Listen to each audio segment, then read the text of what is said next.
নবী সাল্লাল্লাহু আলাইহি ওয়াসাল্লাম বলছেন, মান নাযারা ইলা মাহাসিনি ইমরাআতিন আজনাবিয়্যা সুব্বা ফি আইনাইহিল আনিক ইয়াউমাল কিয়ামা। নাউযু বিল্লাহ। নবীজি বলেন,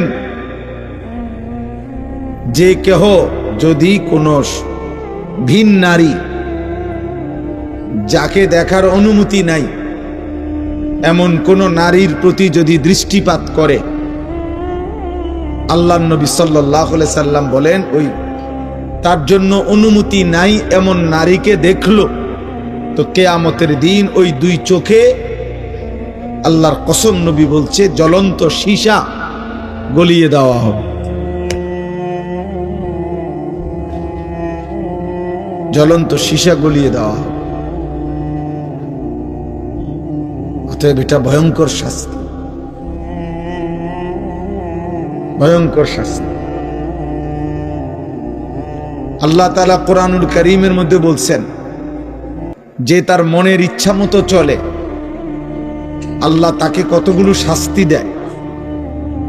এর মধ্যে একটা শাস্তি হলো ওয়াজআলা আলা বাসারিহি গিশাওয়া, আল্লাহ তাআলা তার চোখের সামনে পর্দা ফেলে দেয়, ফলে ওই নাফরমানার হালাল হারামের পার্থক্য বোঝে না,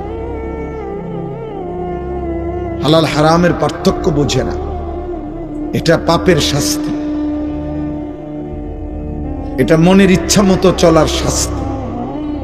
আফরাআইতা মান ইত্তাখাযা ইলাহাহু হাওয়াহু ওয়া আদাল্লাহু আল্লাহু আলা ইলমিন ওয়া খাতামা আলা সামইহি ওয়া কলবিহি ওয়া জাআলা আলা বাসারিহি গিশাওয়া। এখানে দেশ বিখ্যাত হাফেজ কোরআনরা বসে আছে পিছনে, আপনারা জানেন না। যিনি এতক্ষণ বয়ান করছেন এখন উনি নিচে বসে গেছেন। আল্লাহ ওনারে বরকত দান করেন। আমার প্রিয় ভাই মাওলানা আব্দুল কাদের ইসলাহি, আল্লাহ ইলমে আমলে বরকত দান করেন। তো ভাই বলতেছিলাম যে এটা নজর সাংঘাতিক, নজর সাংঘাতিক, নজর সাংঘাতিক। নজরে আউলিয়া হয়, নজরে বরবাদ হয়, নজরে বরবাদ হয়।